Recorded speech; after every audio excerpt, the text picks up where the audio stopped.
So welcome to our 13th tutorial for the Wharton Entrepreneurs Workshop. Just a couple comments about this. This is the last weekend that Wharton San Francisco will be in this building. So I'm curious, how many of you here is there anyone here who was part of the original class, Class 27? Wow. So, you know, there's kind of a poetic symmetry that's going to happen. Next weekend is the last class session for the term, and that class is going to be having session in the hotel. So there is a poetic symmetry because back in 2001, when the first class was held, those classes were also held in the hotel. Anyway, next week everything's moving. All the chairs are being either shipped out or left here for the new owner. The computers and phones and all the IT systems are being ripped out and shut down, and we're moving everything over to the new building. We'll be up and operational on January 2nd. I know Carl Ulrich, one of the professors, is teaching a modular course, and January 2nd is a holiday, but we actually are, you know, there's a class up and running on that day, so there's no rest for the weary. In any event, for purposes of the workshop, this is our last workshop here. The next workshop is workshop number 14. Let me go through some slides here. Can you? Don't give away the farm here. I won't. So this is number 14 is going to be down in Palo Alto, and that's on December 16th. So you can think about that. And then the one after that is on January 6th, and that will be in the new building. How you get into it, where you park, I have no idea. But it's Hills Plaza. It's 2 blocks down the street. We'll probably send out some directions for that workshop. So let me introduce our speaker this morning, Sam Allen. Great. Okay, so actually I met Sam, I remember, it was at a lunch, one of the lunches here while class was in session. I think Sam had come back in to chat with some of the students. He is also a graduate of this program. He graduated with Class 30 in 2006. He's done some engineering and manufacturing stints at both Cisco and Intel. He's was a commissioned officer in the U.S. Marines, and he's also the founder and the executive chairman of Scan Cafe. So I'll turn this over to you. Thanks. Yeah, Let's welcome Sam for being here. Thanks. I had asked Doug in one of those lunch sessions, I have come to a lot of these, and it always seems that there's a lawyer or a VC up here giving their presentation of events, which I had umbrage with quite a few times. And so I said, you know, you should have people who've been on the other side of the table, who've had to raise money and go pitch and all that and build companies, and let them kind of give you their version of events. And that's how I got involved. And actually, you also had, what's the guy's name from eBay? Who was here a couple, yes, thank you. Jack Abraham was here and did the same thing. So I think it's great that we're getting both sides of the thing. My intent here today is just kind of talk about some things that I've learned from the School of Hard Knocks and starting a company. This presentation is kind of cut in two. The first half is talking about some of the obstacles I ran into in fundraising and how to build a cap table. And then the second half of this is really talking about some hard-learned marketing lessons in the consumer internet space. And very interactive. Feel free to interrupt me, ask me anything you want. I'll just skip this part. Why me? I think that it's important to be able to learn from mistakes. As I said, coming in here and learning from people who've been there before is, I think, a very important part of the learning process. And sitting in this room as a student, you get a lot of theory. So I'm a big practitioner, so I believe in, okay, that's great coming out of a book, but how does it actually work? So why am I relevant? I've raised a lot of money, both in the venture capital world, a lot being a relative statement nowadays when people are out raising $300 million in a single round, but I think it's a lot of money. I've been in 3 startups, everywhere from a mid-manager to a CEO. And I've been in startups that had a $7.5 billion exit. Unfortunately, I was a low-level flunky at the time. to startup, we had really impressive crash and burn, augured into the earth at a very fast rate. Just some general comments on an ideation perspective. So just because you have an idea doesn't mean it's going to make money. And I don't know if you guys remember this movie, but Night Shift kept saying he's going to feed the tuna mayonnaise, by skipping the whole step of mixing the mayonnaise and the tuna fish and everything together. We just feed it right to the tuna and put it in a can. But I thought it was a nice allegory for what's going on. So when you're coming up with an idea and you've got this great idea in your head and it's something that you want to do, it's important to remember that new initiatives are all about risks. And the context of everything I say is in terms of I'm going to go to Sand Hill Road and raise money. So I've kind of skewed the presentation to that. So VCs today, and as always, but even more so today, are really leveraging the amount of risk in how they develop a term sheet. And I was just actually talking to Jen this morning about this. So it used to be 10 years ago, you could walk in with slides and raise money. And today, it's much more of for traditional venture capital, they want proof points in the business idea. So they want to see traction, they want to see customer, they want to see maybe some revenue. If it's technology, they want to see the technology proven before they're willing to give you money. So the later you can fundraise, the better. And analysis really matters. So the more data you can get to prove your idea, the better. But use it as a tool. Don't just walk in thinking the data is going to speak solely for itself. Learning that you can about CPA. Again, this is more of a consumer business. Conversion rates, pricing models, virality. Every piece of data you have when you walk in to fundraise not only supports your case, but also helps you in the term sheet negotiation. Because again, it's all about risk. And the more data you have, the less risk there is. So before you ever do that, I thought I'd talk a little bit about forming a cap table. And the reason I'm doing this is I do some EIR work and some consulting work, and you would be amazed at the number of startups who are founded by multiple people usually, who just say, oh, we're going to worry about the cap table later. It's not a problem right now. I'm not going to worry about the cap table. Or, there's 3 of us. We're going to split it in thirds. Each is going to take a third, and we're going to be good to go, and we're best friends and all that. And when we started Scan Cafe, we actually started it here at Wharton, myself and 2 of my study group partners. And when we sat down and said, okay, we're going to actually build a real company, we said, we got to get this cap table down straight. And it wasn't just, there's 3 of us, let's cut it in thirds. And so you really had to think about how the cap table is structured. You've got to get it right from the start because you don't want this to hamper what's going on. And when you do go raise money, you're definitely going to get asked this by the VCs. When you think about how to structure the cap table, you need to think about not what's going on today, but what's going to be going on 4 years from now.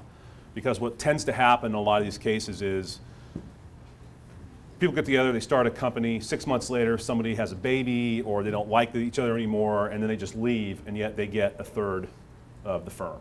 And this causes a massive amount of issue and management distrust and frankly a lack of focus. Yeah. So before we get too far past the notion of ideation, how did you come up with the idea for Scan Cafe? Actually, Laurent Martin came up with the idea. I just happened to be lucky enough to be sitting next to him. And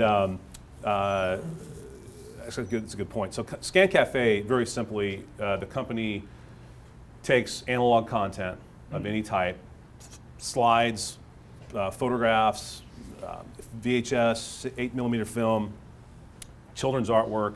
We convert it digitally, improve the digital file so it looks like it was taken or created yesterday, and then we give it back to the consumer, both on a hard media, so a DVD or a hard drive, as well as put it into a secure online gallery. You can push it to Facebook and all that.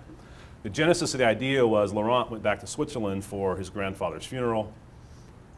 Big stack of photo albums. Everybody's probably got this problem. He's got a sister in New York. He's in San Diego. He's got parents in Paris. And said, okay, well, how do I solve this problem? So he was going to digitize all the content and then give copies to all his siblings and cousins and everything.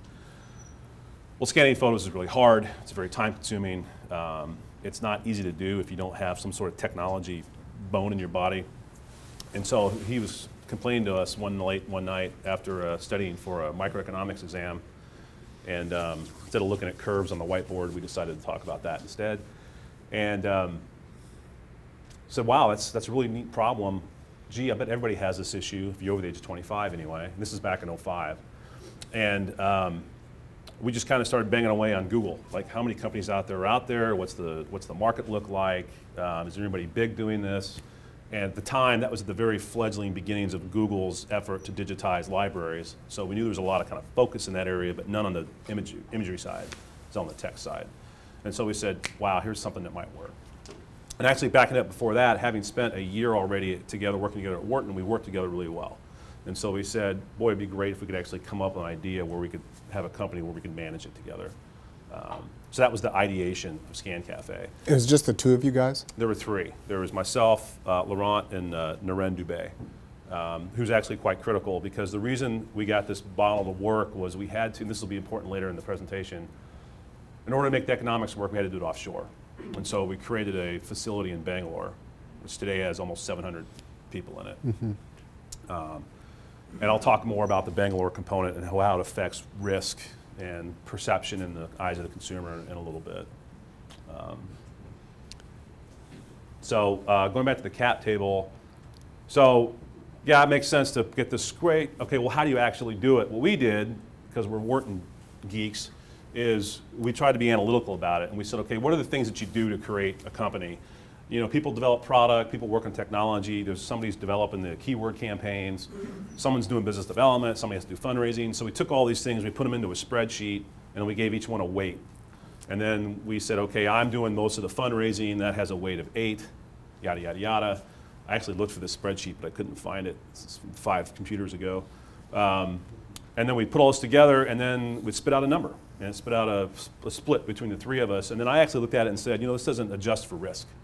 Because I was the only guy at the time who wasn't looking for a job. I said, I'm going to dive in and do this full time. Those other 2 guys had jobs. And I said, you know, you can do this on the side. I have to do it full time. So I put a risk premium on my component, and it readjusted the cap table. And then we all looked each other in the eye and said, you agree with this? You know, don't hold anything back. This is really important. And we all said, yeah, good to go. And then we were off and running. And it was nowhere near, I shouldn't say nowhere near, it was not a 3-way equitable split. But it was one that we thought was appropriate. So I've got another question. Yeah. So it was not a 3-way split. It wasn't an equal split amongst the 3 of you. Mm-mm. And it worked at the time you set up the company.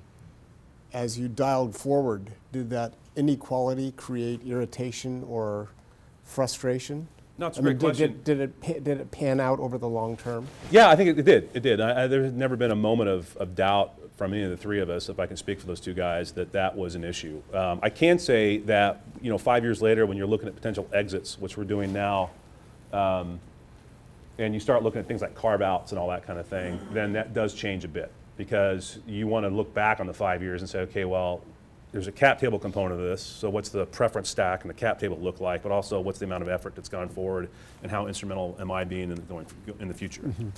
And so there are components to that you can change around. Yeah. I think that you just answered it. You have to adjust. In yeah. fact, when you're looking 4 years out, you really can't anticipate what's going to happen. And there's got to be some flexibility in the principles to adjust as the scenario of your company adjusts. Absolutely, and you've got an option pool, right? So you can grant further options down the road and all that kind of stuff. So, but the really important message is get it out right out of the gate, so you're not worried about it a year or 2 years down the road. Just, you guys probably all know this, but when you do raise money, be prepared to readjust your vesting. Usually you're a couple of years down the road, and the VCs are going to come in, they're going to want you to go back to set the clock to 0, and you're going to freak out over that and tell them to pound sand, but be prepared for that. So a couple comments on funding.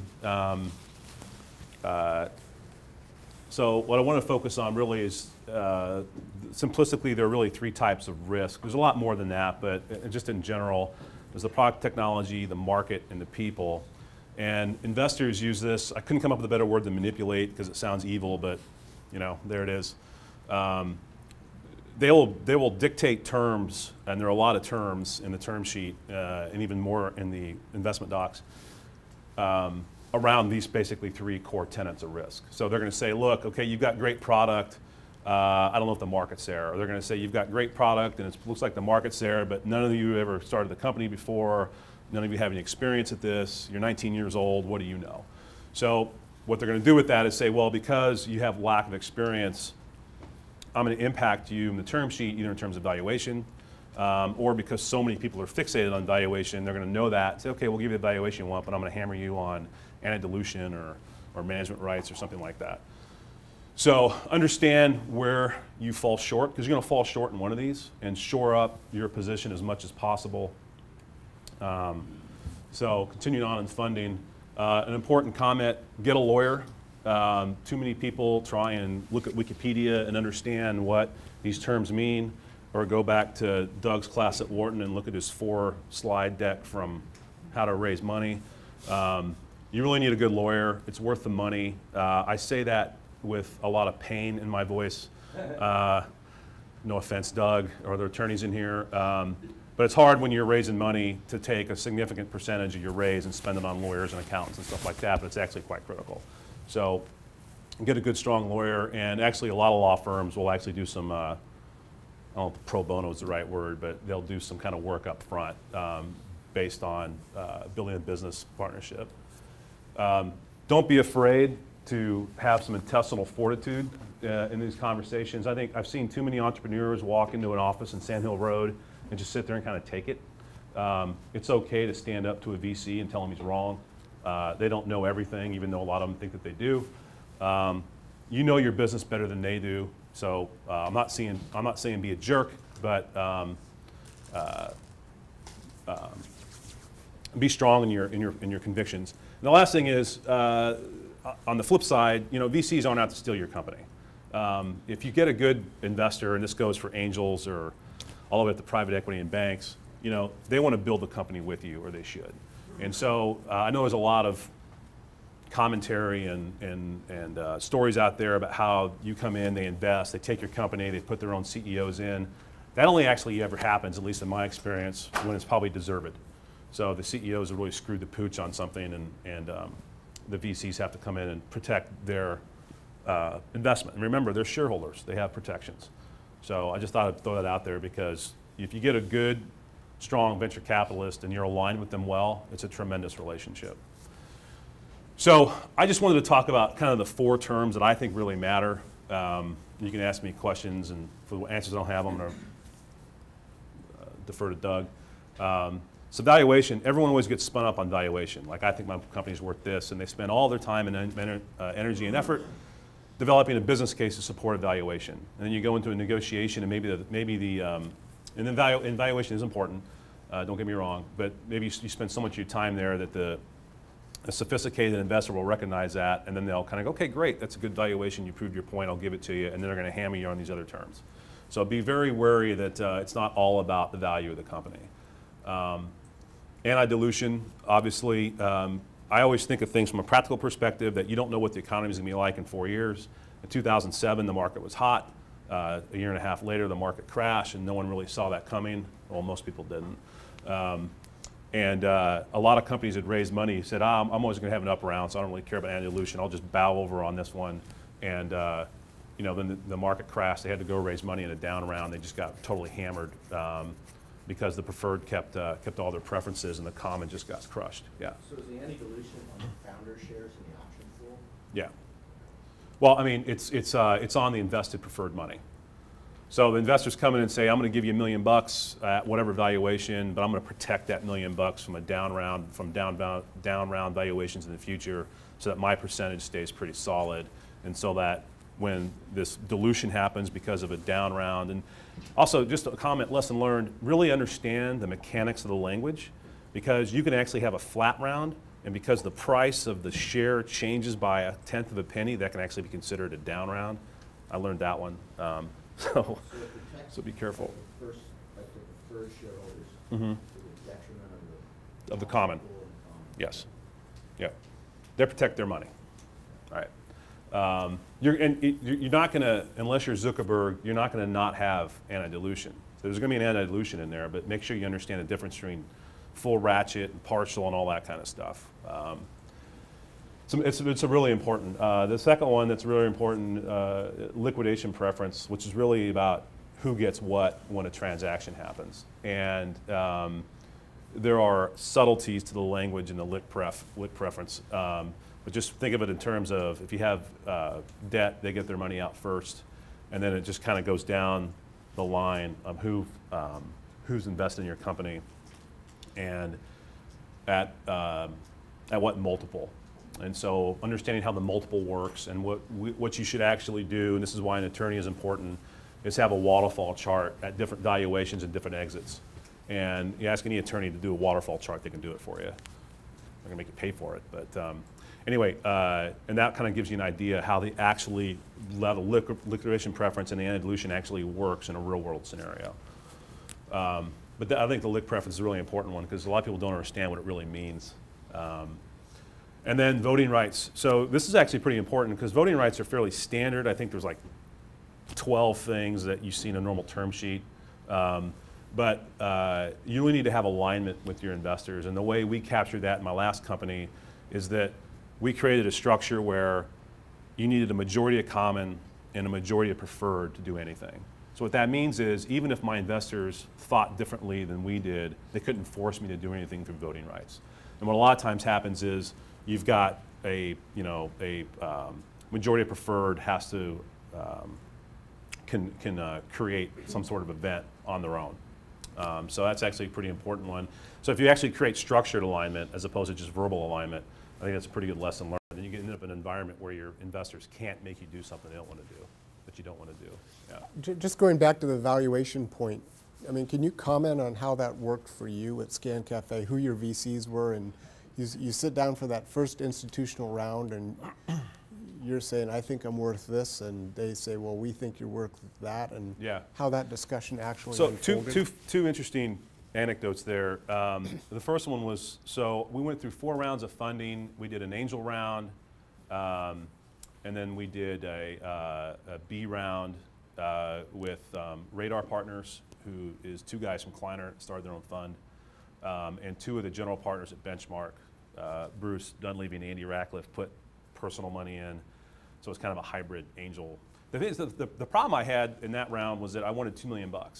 This is in 2007. And they don't like writing checks for $2 million. Certainly not for companies that are post-revenue. And I already had 9 months of revenue and customers and all that. And so there was kind of a mismatch in the way the market worked, and inefficiency in that if you're an entrepreneur and you've got a proven model, but you only want $2 million, they won't write a check for that size. And if you go to the angel market, you're already too advanced for them, which is why Doug and Kevin left Kleiner and started Radar, because they can do whatever the hell they want because they don't have any LPs. Anyway, so the interesting story is I was dealing with Benchmark and I had done the presentation to their partnership, and usually the way it works is you go pitch one guy, and then if he approves it, you go pitch the partners, and it goes from there. And they told me I wasn't asking for enough money, and so I came back and I'm working really hard to make the pro forma go as red as possible so that I can support asking for $5 million. And then I'm sitting there like literally like a Thursday night, like at midnight, and I'm like, what the hell am I doing? I mean, call me old-fashioned, but my operating model should drive my financial model, not the other way around. It's very Enronian, if I can use that adjective. And so I called Bruce at Benchmark and I said, look, I just don't think, I can't ask you for that kind of money. I've got too much fiduciary common sense, I guess. And he said, okay, why don't you come in and talk about it? And so I went and sat in his office, and this is one of my favorite VC stories. And he said, well, we're not going to do an investment for that level of money. And I said, I understand. And he said, what can I do to help? And I said, well, I still need $2 million. And I swear to God, he goes like this. He goes, I didn't bring my checkbook today. I'm going to have my guy call, wire some money today out of his own personal account. I mean, it's just insane. So he did. So he said, well, how much do you want from me? And I said, well, I believe in fundraising, you need to get a lot of smart money, not just money. So I said, well, if you can bring other people like you to the table, that might help. And that's how I got introduced to Radar. So he and Andy put in a chunk, and then Radar put in the remainder. So then I went 6 months later. Company was skyrocketing, needed a lot of money for growth, and so I went out to do a $4 million raise, and now I had much more receptiveness. The second anecdote is, how do I say this nicely? VCs, for many a good reason, have pretty strong egos, and if they think they're the only one in the game, they think they hold all the cards. And so when you're walking into these guys and you're talking to them and they don't think you're talking to anybody else, they just think they walk on water. When you walk in and you accidentally let fall out a Sequoia business card and a benchmark, and then all of a sudden they're like lemmings, right? They're like, oh, I want on the deal. I want on the deal. You know, what do I got to do to get on the deal? So when I did my raise with Sigma, who's the primary investor in ScanCafe, we went through the whole iteration of meeting with the partnership and all that, and then Pete Solvik called me and said, and the reason I like Sigma so much is because there's just no bullshit, right? And he said, what I got to do to make the deal happen? And I said, I want a clean term sheet and I want a valuation of 16 million pre-money. And he said, okay, can you substantiate that? And I said, yeah, I can substantiate that. And the first thing I said was, well, you know, I'm talking to Helion over in Delhi, and this is what they said. He goes, oh, well, who else is in the game, if you don't mind? So I gave him a couple of people I was talking to, and then I got a term sheet the next day. So there was a lot less of substantiation of that. The other funny comment, at least I found humorous, is when I was meeting with Bruce about when he said, okay, I'll go ahead and invest. He goes, what's your valuation? I told him, and I had this awesome, like 3 days I worked in this presentation to give him to support my valuation. He goes, okay. And I had this downtrodden look on my face. He said, what's wrong? I said, well, man, I had all kind of, I was ready to fire it up and ready to, you know, okay, why don't you just go ahead and give me your, you know, presentation. But he already verbally agreed, so it was kind of funny. But the lemming comment, I think, is a powerful one. I met with a guy at a company on Tuesday who just raised $20 million from Andreessen Horowitz, and he didn't even tell anybody he was raising money. He just kind of met someone at the Rosewood, and then got a term sheet from the guy, and then started calling all the VCs that are close, within walking distance of the Rosewood. This is Benchmark, Sequoia, and those guys started walking over to talk to him. You know, now he had a good exit in the past, so I could not have done that, right? But he could. But once they hear other people are in the game. So the last thing to remember on terms is, you remember you're setting the precedent for future rounds. So if you give round A rights and preferences, then you're going to have to give those to round B, unless you've got some material, impactful reason not to, like you've gone up 1,000% in revenue. Yeah. Just with respect to terms, I'm wondering if you have any comments about veto rights that the VCs put in? On veto rights? Yeah. So the question is veto rights that VCs have put in. So this is where the alignment kind of came in really well for us. So the original term sheet I got, actually this actually supports my last underlying comment. Because my term sheets in the first two stages were so clean, it was hard for the C round guy to come in and ask for a bunch of stuff that previous sophisticated investors had already had kind of given up on. So it was hard for him to say Bruce Dunleavy at Benchmark doesn't know what he's talking about, right? So that was the first comment. The second comment is they asked for initial term sheet, if I remember right, they asked for veto rights on exit, future preferred investment, and I think there was a third one, and I think they're fairly common. And we basically negotiated to the point where we had to have this, I guess, I don't know what the right term is, but like this double handcuff where some of those rights we gave them, but we had the same, right? So they can't turn around and force us to do something that some preferred shareholders have without the approval of common, majority of common. And the majority of common resided in the three co-founders, and still does. So, yeah. Is a buy-sell ever used to break through that kind of dilemma? A buy-sell in terms of? One side can't agree with the other side on the next round, for instance. So you've got to break that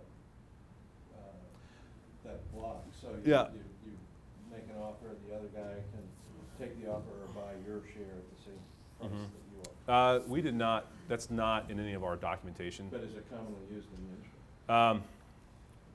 In my experience, I've seen it. I don't know that I can't comment whether it's commonly used or not. I think on our side, we've looked at two exits in the last year and a half.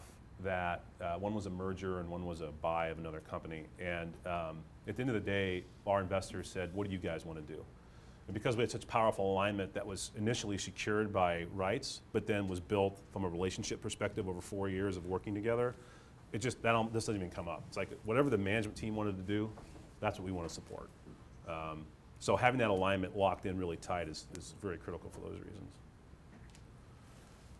Anything else on voting rights or? So, some other, yeah. Did you have any of the preferred guys put in pay-to-play rights? So we had, no.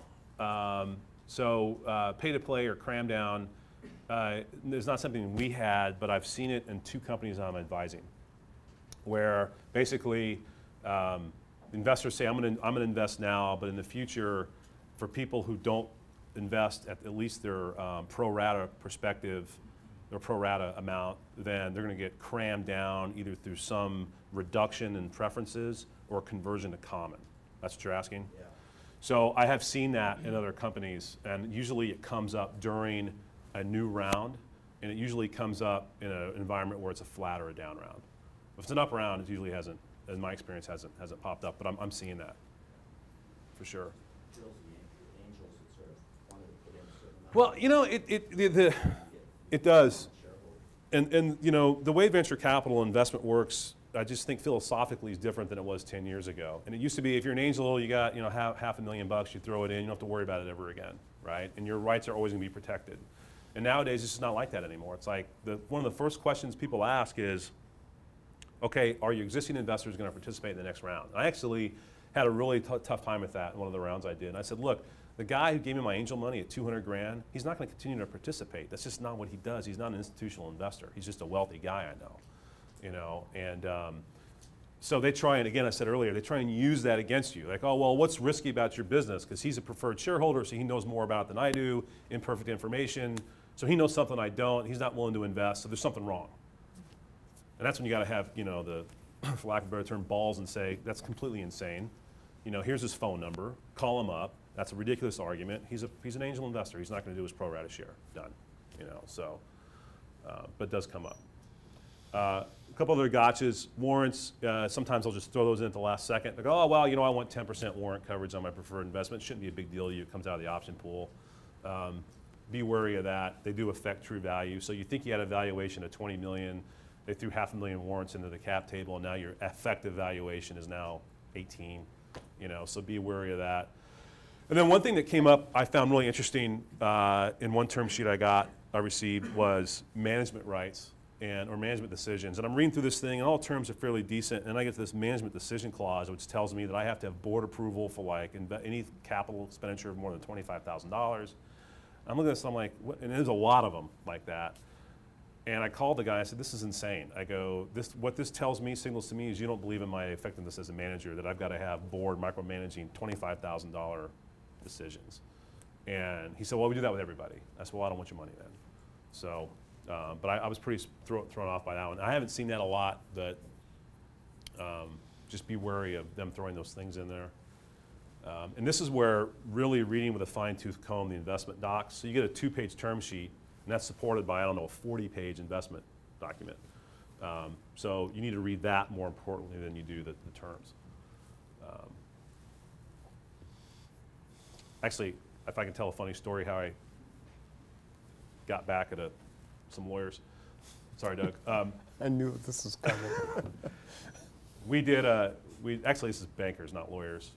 So we had I won't tell you who it is. We had a line of credit, venture debt, and they get warrant coverage for that, some percentage on the amount raised. And they actually added a zero next to the wrong side of the decimal. And so instead of getting 3%, they were getting 0.3%. And they went through all their approvals and their 6 weeks of nonsense and investment committees and all that, and it came back and it was signed. I saw it going out. And I'm like, okay, well, let's see if they can catch it, because they're so quick to catch mistakes on my side. And they never caught it. And they signed it. It was signed by their partner. So I signed off on it, and I sent it in. And about 3 weeks later, I get this frantic phone call. Oh, we made a mistake. You need to re-sign. I'm like, I don't need to re-sign anything, you know. So I kind of did that just to be an asshole, but I did go back but I said, look, this is now a negotiation, so what are you going to give me for the fact that I'm going to cover you? Because he didn't want to go back and tell his seniors that this had happened, right? So I basically said, look, if I'm going to help cover your ass, what are you going to give me, right? So chief bottle washer, one-man band, whatever you want to call it. I think this is an important component in fundraising. So when you start a company, it's just a few of you. So, you know, what do these things have in common? Bookkeeping, creating a calendar events, margin models, contracts, all that kind of crap. Well, they all suck, but you need to do all of them. And I see too many entrepreneurs go, I don't want to deal with that. I don't want to figure out what the margin model is. I don't want to develop a pro forma. And then they go and try to raise money, and they have the technology just tight, but they have no idea what the consumer acquisition costs are going to be. And they have no proof points of that. And they haven't thought about that. They don't, the pro forma is, you know, it says revenue, COGS, margin out 4 years on an annual basis, and that's the amount of depth of analysis they've done. And again, going back to the 3 risks, VCs, investors look at that and go, you guys haven't thought about how this model scales, how it works. So if you do want to invest, there's too much risk from that perspective, so your valuation goes from X to Y. So, I mean, when we started Scan Cafe, I was the bookkeeper. I was in there doing all my accounting work, setting up QuickBooks and managing all that kind of crap. The amazing thing is you scale, and when you scale and you have to give that to somebody, either someone you hire or an external auditing, accounting firm, you know those books really well. And when you go and talk to investors and they start asking you questions about your margin, your contribution margin, and your analysis and all that kind of stuff, you can answer them very quickly. And so doing all this work is boring, and if you don't have an experience in how accounting works, it can be very frustrating, but you need to do it. And that's just a personal advice that I have. I think when we went and raised money, the reason I could ask for a clean term sheet and the reason I could get valuations I wanted was because when we went to those meetings, we had so many answers to questions they would ask, and it was hard for them to say there's a lot of risk here, especially when we already had revenue. So, yeah. Were all of your partners always in agreement that there should be time spent on this? No. You know, I'm sure there's a lot of tech folks in here, so I'll probably make some of you upset, but tech guys don't like to spend time and money on this kind of stuff. It just drives them crazy. But that's fine, you know, because I was there. So I spent all my time doing all this, with the exception of writing specs. I made him do that. But then that freed him to concentrate on the technology, which is important. So, you know, figuring out really definitive roles and responsibilities, I think, is key too. And the Naren, who was the COO, really focused on the operational components. And he had a lot of input on the margin model. So, sometimes they'd say, what are you doing, spend all the time reading that contract for? We go, well, because you don't read it right, you're going to get screwed on some term that you don't know what it means, right? So, spend a lot of time on Wikipedia. That's just my own advice. I'm doing on time. Okay. What I wanted to do now is, is there any questions on the fundraising environment? I kind of glossed over a lot of stuff, but yeah. One thing, skin in the game, do they want you to have minimum? That's a great question. So do you have skin in the game? In the early rounds, they always ask you how much have you invested. The questions they ask are how much have you invested, and are you on this full time? That's really what they want to know. And answer to the first question can be either financial or sweat equity. And a lot of times it's financial. And then the second one always has to be yes. If you're not full-time on something and all your people are full-time, then they don't want to deal with you. And I don't blame them for that, because if you don't believe in it, why should they? So, and I've seen that with some companies I'm advising, that they've got their sales guy or their tech guy is only doing this part-time while he has other full-time job. And as long as that situation exists, you're not going to get the money, you're going to have to lie. And being unethical, there's no place for that. So that's a great question. That always comes up, at least in my case. Yeah. So you've done both the venture and the angel rounds, and that's really interesting. Can you do some broad brush differences or similarities between maybe the review lenses they put on the deal or the processes that they use? Yeah, it's a great question. The difference between angels and VCs. So from a broad perspective, VCs are much more detailed in the analysis they want. Angels tend to be very wealthy people that do a lot of bets, and they do a lot of smaller bets. So a guy worth $50 million maybe put out, you know, $500,000 a year in investments. So it's not materially impacting his net worth. And they also know, as an angel, you're taking wild risks. I mean, you're betting on people that have almost no proof points. And so the experience I've had anyway is that in the angel environment, the analysis and the data and the proof points are much smaller. You usually have to deal with less people.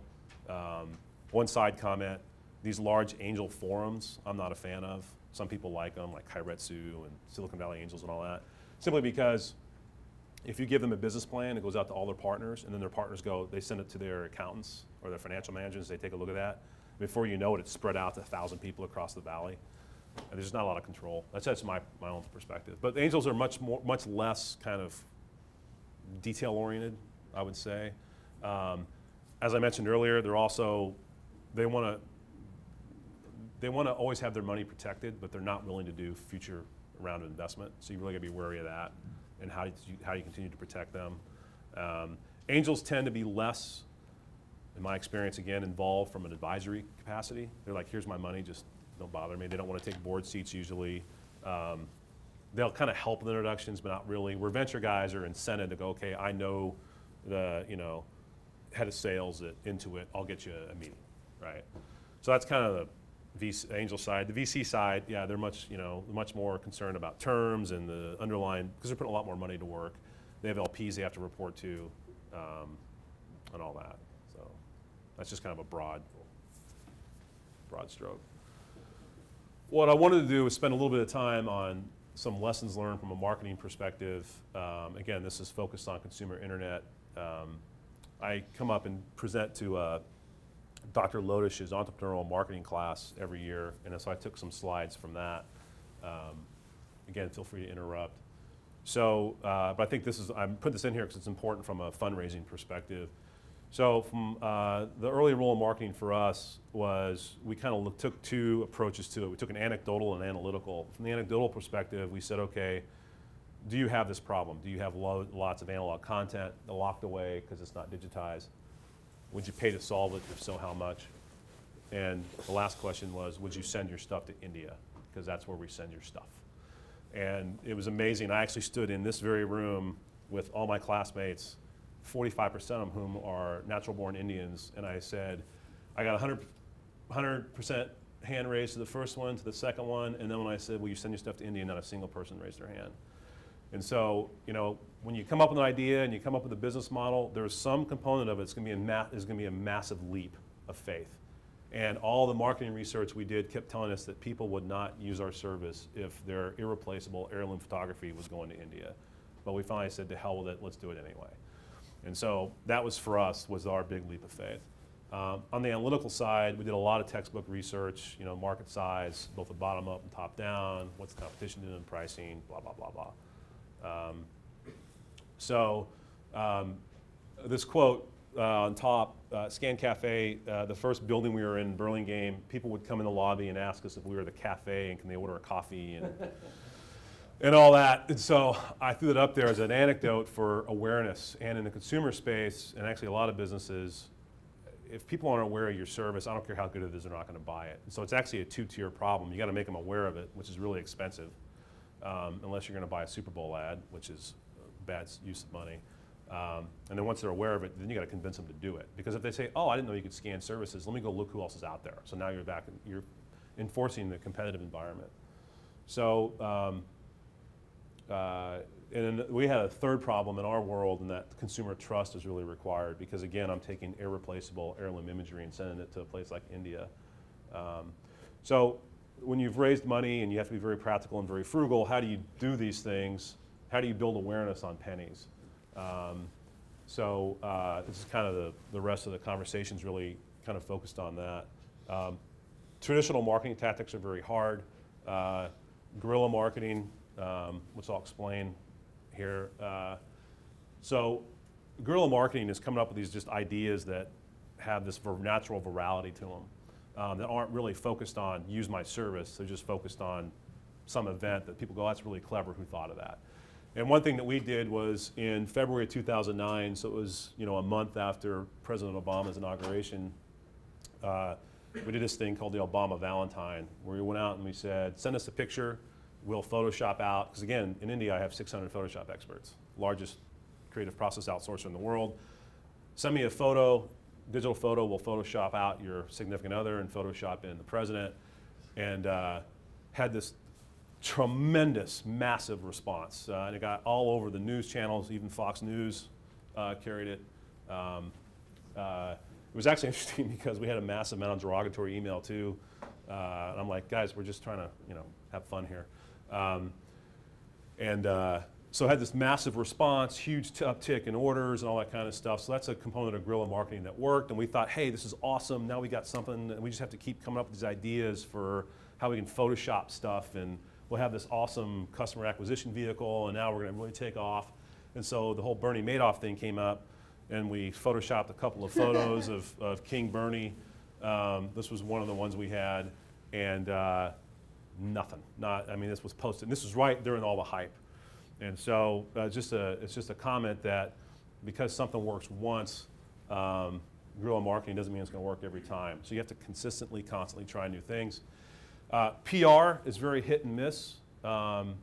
So this is just a readout of daily registered users, and you can see as we were building the business, we launched in January of '07, and we had these little spikes, and initially are like a Wall Street Journal article and a Popular Photography editorial and a Money Magazine article. You can see the spike. What's interesting after a PR hit is you usually plateau, but the plateau is a bit higher than where it was before. So it's hard to look at PR and say, I didn't get my ROI on this because I had a spike and then it stopped. But you have to think about it holistically. And PR works if you have an effective drumbeat of this constant, consistent communication. But we have these great articles in these really well-known magazines. Shutterfly was a partnership we did, and then you can see what the Obama Valentine did just from a difference in the size of the spike. So it can be very hit and miss, and when it does hit, it doesn't last because you can see how tight those spikes are. Another thing I'll tell you is that PR can also be very bad from a spike perspective if you have an environment where you actually build things. So I was meeting with Jonathan Kaplan, who had founded Flip Camera, the company that Cisco bought for a ridiculous amount of money. This is prior to the acquisition. I was talking about PR, and I was about right around in here when I was meeting with him. And he said, the problem is, he goes, I was on Oprah or Martha Stewart, and the next day we were the #1 selling product on Amazon, and I had this massive demand for it, but now I've got a factory problem. And do I all of a sudden increase all my capacity that I can't fulfill because I'm going to drop back down? So be aware of actually the downside of fame, if I can put it that way. And advertising is incredibly expensive. And I said, unless you want investors to run your company, because some people go out and raise $30 million just to do advertising, and they find out it doesn't work. I'm going to skip that. I put a comment here, embrace your inner Wharton. So marketing is no longer just a black hole. I mean, you can really do a lot of fantastic analytics, and you can do a lot of fantastic analytics for free with Google Analytics on all your marketing efforts. So, be smart in how that spend is, and be objective in how that spend is. Pick management metrics and stick to them. At ScanCafe, we used contribution margin and ROI for everything we did, and if it wasn't contribution margin positive, then we just didn't do it again. And so we had to be very disciplined in that approach. But you have to do that in order to really maintain the marketing spend. Learn to love analytics. Honesty is your best friend. Because you're in love with something, you wouldn't believe the argument we had over the color of the homepage. I mean, it's just a stupid waste of time. Test it. Put a blue one up, put a green one up, look what traffic does, and then there's your answer. When you can A/B test, it's pretty important. And I'll just give you an example. So on the order side, order page for ScanCafe, this used to be, I can't remember what this was before. It was pricing, some kind of comment on pricing, and then we changed it with testimonials, and we got a 3x conversion rate in orders just by making that change. So, but constantly doing this across your property and understanding how different components can affect conversion rates is pretty important. But we wouldn't have known that if we wouldn't have gone on and put the effort forward and done the A/B variant testing components. Sorry. How did you figure out what to A/B test? It seems like there's no rhyme or reason, the blue or the red or the pricing or the... Yeah, so the blue and the red is kind of you're right, there's not a lot of rhyme or reason because it's at its core, it's subjective. But for things like this, you just take a look at what are the things that we can possibly do. You look at best practices and try and benchmark. And we said, okay, and we talk to customers and say, what's important to you? And so again, in our environment, trust and awareness. And so if trust is so important, we thought, okay, if trust is really an issue, people like to hear what other people have to say, let's put a testimonial on the pricing page. And so that's what drove that as opposed to putting something else, like a product idea. But you continue to kind of test. So we tested this against a pricing thing, we tested it against another product idea, and you just kind of come to a conclusion at some point. Then you got to constantly monitor it, you know, do the same things with your AdWord campaigns and landing pages and all that kind of stuff. So you guys know what NPS is, Net Promoter Score. This was an absolute boon to our business. So Net Promoter Score, basically, if you ever buy something online, sometimes you get a pop-up that says, do you like our business? Would you recommend it to a friend? Very simplistic, 1 or 2 questions. And you give them a score usually between 0 and 9 or 1 and 10 or whatever. And what you do with that data is it starts to give you a trend analysis on what people actually think about your product. And when we launched Net Promoter Scores in '09, and I didn't really know anything about them, we were down in the 27-ish% area. And then we gave customers a set of data to show us why they thought we sucked. So we were able to kind of key in on where customer complaints were very succinctly and very easily. Focused our efforts on that, and then within 6 months, we'd gone up to a point where we were actually north of Southwest Airlines on NPS. So just a phenomenal achievement, and we saw relative revenues, reorder rates, size of orders, contribution margin, all the economics across the business went up because we focused solely on NPS for 6 months. So it was a pretty tremendous, tremendously powerful tool and so simple to implement. I'm kind of upset we didn't know about it earlier. So if you have any business and you believe in paying attention to the customer, which you should, something like this is something that you need to have implemented. And then when you actually go raise money, I just threw it up on a slide one time. So my NPS score is 66%. I mean, it's pretty powerful and speaks for itself, assuming you have customers. How much time do we have? So CPA and contribution margin. I wanted to throw this in here just as further proof points. What's CPA? CPA is cost per acquisition. So when you go raise money and you have a consumer business or internet e-commerce business, they're going to say, what's your CPA or COCA, cost of customer acquisition? So basically, it's my marketing spend per customer. And if it costs me $50 to get a customer, and I say I'm going to have 10,000 customers next year, then they just look and go, okay, 50 times 10,000, you need at least this amount of money in marketing. And you're asking for 2 million, so it's not enough. So and when you're in a cash-constrained environment, and we always were, CPA and contribution margin were the 2 main metrics we used to manage the business. And I put a couple examples in here. We did a cheap TV ad. We kept going to companies like, I can't remember the name, but direct market television companies and getting quotes of $500,000 and $300,000 to do TV, and then the media buy was going to be a couple $100,000. Well, we actually did a fairly strong TV ad in my living room for $4,500.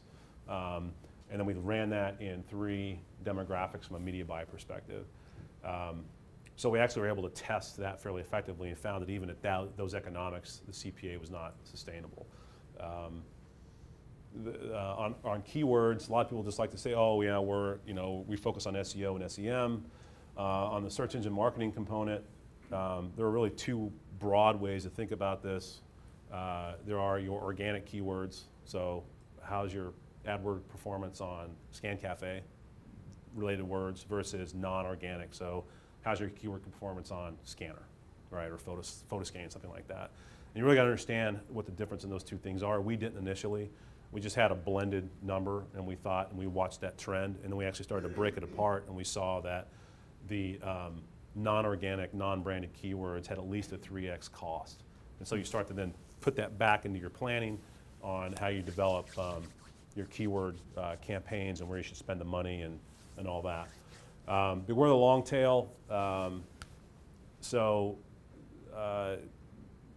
You can buy a lot of keywords out there. Don't have a lot of material impact, but they do generate revenue. But they may be so costly that your contribution margin is negative.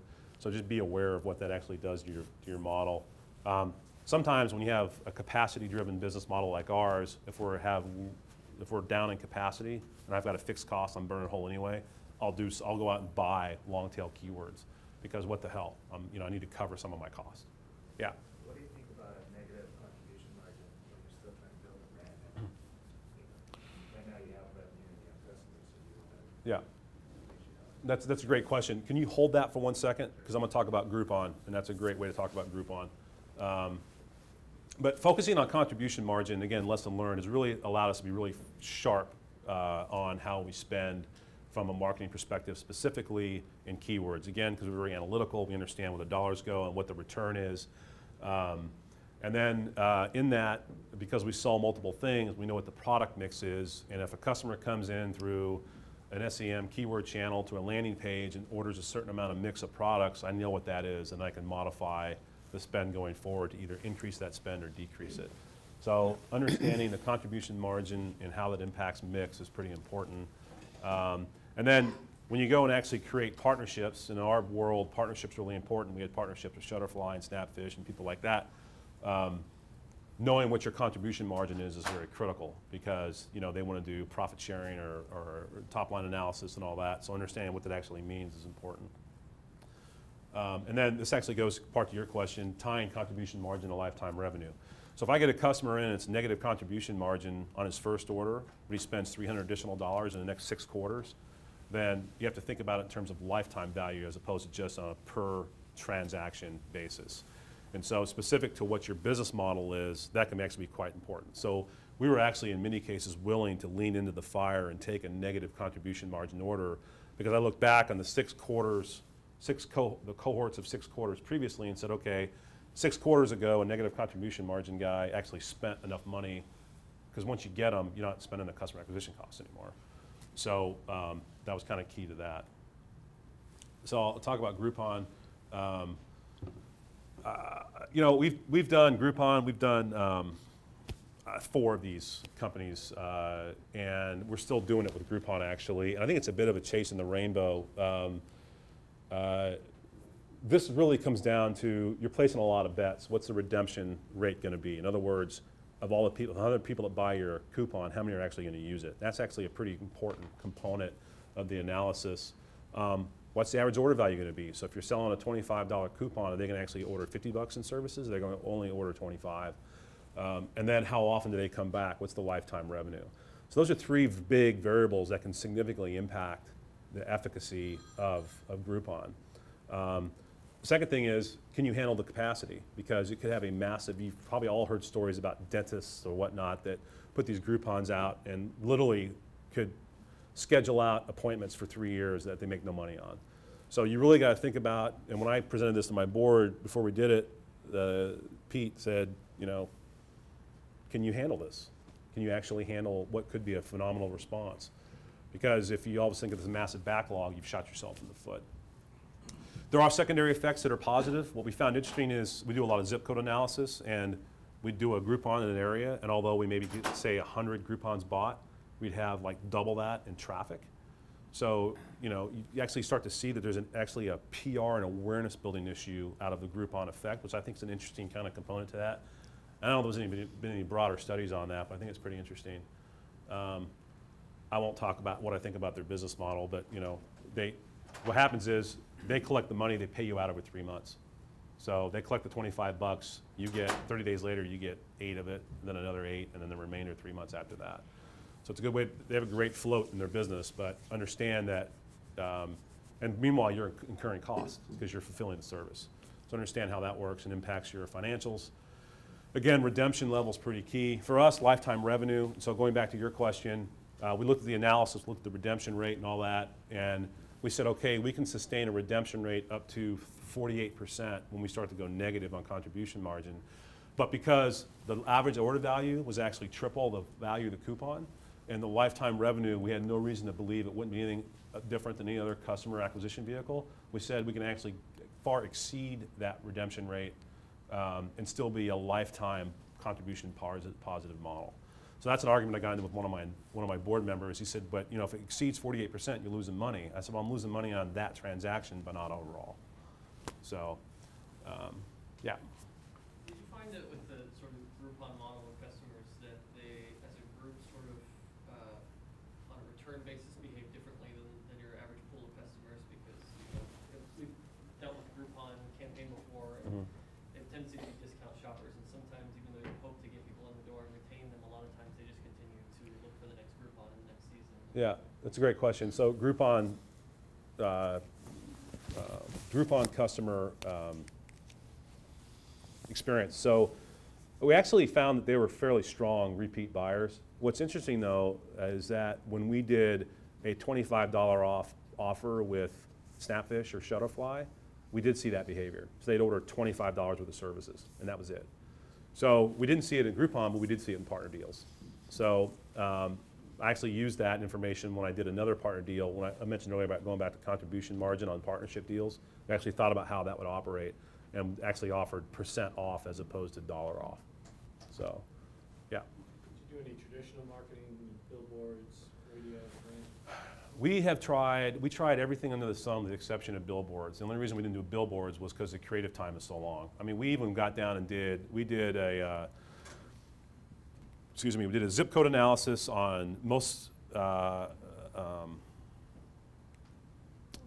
profitable zip codes, and then we went into those zip code areas. One of them was down in San Diego, and we combined we had a multi-tiered marketing effort where we had a public radio campaign going, and then we actually did door hangers. So we had a guy out there, paid him $6 an hour to go hang pizza kind door hangers. And we've tried everything. And we look back at that because there's a code, and you can do it through analysis, and we said, okay, what was the efficacy of that? And that was actually a contribution margin positive effort, but because it was in the best zip code and layered with other marketing efforts, we knew that broadly it wouldn't work from a scale perspective. So we've done CPM buys, banner ads, every marketing effort you could think of, radio, TV, everything, with the exception of billboards. I think I'm kind of done. I'll blow through here really fast. SEO and SEM are really key. I said it's not a panacea here. Just because you have good page ranking doesn't mean you're going to have this phenomenal business. It actually can be adverse to that. We got to #1 on SEO for 4 of our 4 of our best branded keywords, and saw incremental increases in revenue, but not exponential ones. And once you're at #1, there's nowhere else to go.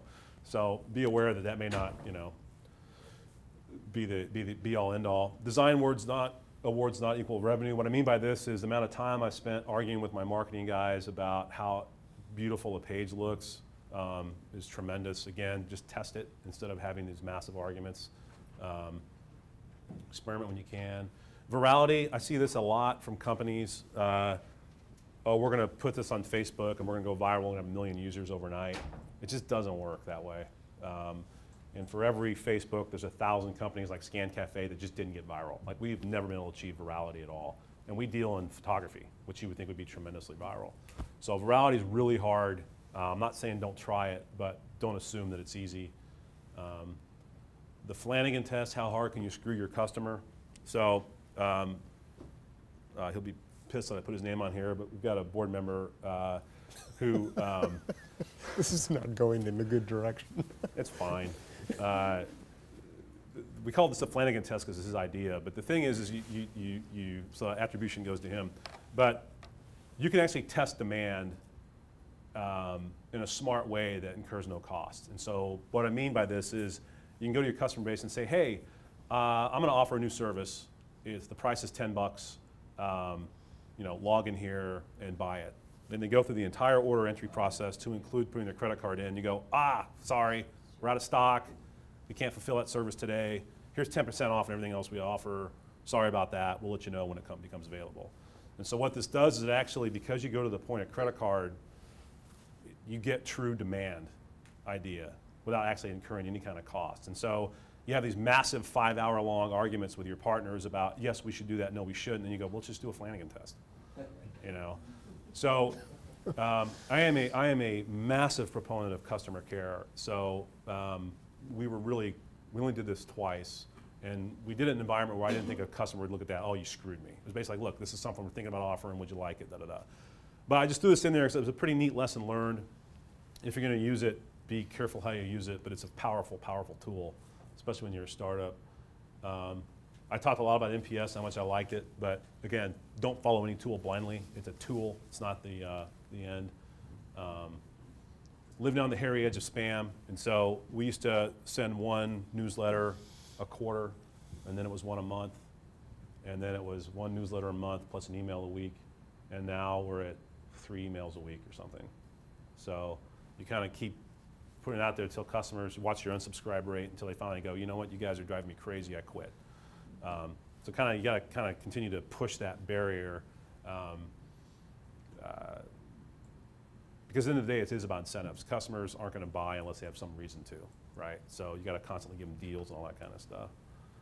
So I'm an old Marine, and you know we used to call lean into the fire. You provide covering fire until you take your first friendly casualty, then you pull off. It's true. That's what I meant by that. And at the end of the day, there's absolutely no substitute for hardcore customer service. That's really it. I do want to make one comment. Use off-the-shelf assets. Usertesting.com is a fantastic tool that we've used. Basically, it's very cheap. Customers go in and look at your website, and they give you get a file back that actually shows their cursor movement and their commentary as they use your website. So we found a lot of problems in our service using user testing, and it's cheap. Use things like SurveyMonkey, Facebook. We did a lot of Facebook ads just to test demand and click-through rates by changing verbiage and price and all that. So it's a great, cheap way to do that.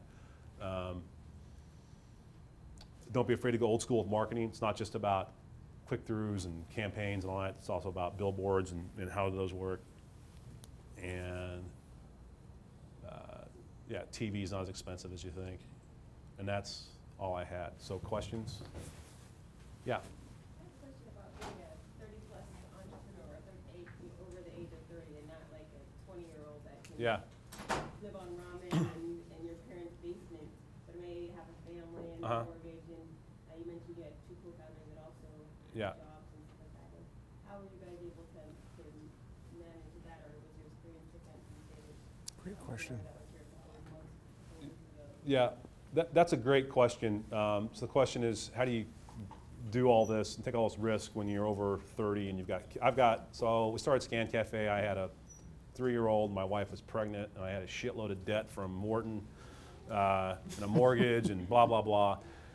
And at the end of the day, it's just what's your personal pain point? And you know, it's really hard. And when I'm in this thing, I thought, you know, these 22-year-olds don't know anything, they have no business experience, you know, and I'm gonna freaking dominate them and blah, blah, blah. But you know, at the end of the day, when I was 22, I could work a lot harder than I can at 43.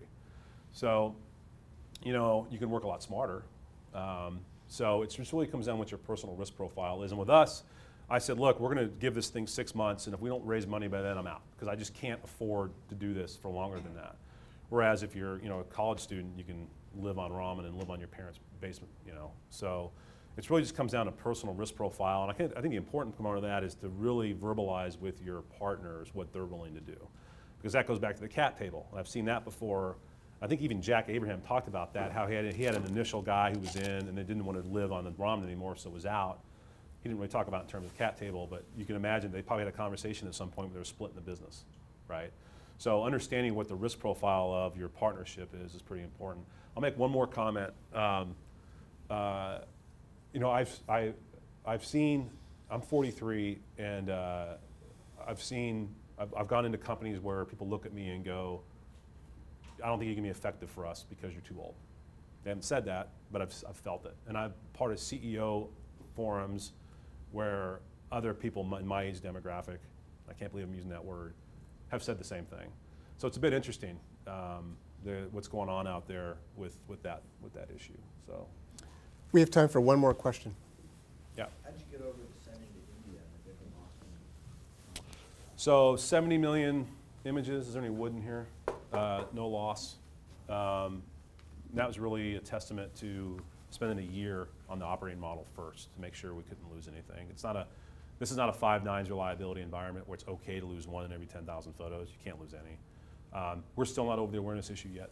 I mean, I don't know how many people in this room have heard of Scan Cafe, but if you haven't, then that's a good proof point. So it's just a continued drumbeat. It's tough. I mean, problems that face awareness, businesses that face awareness problems are very, very difficult.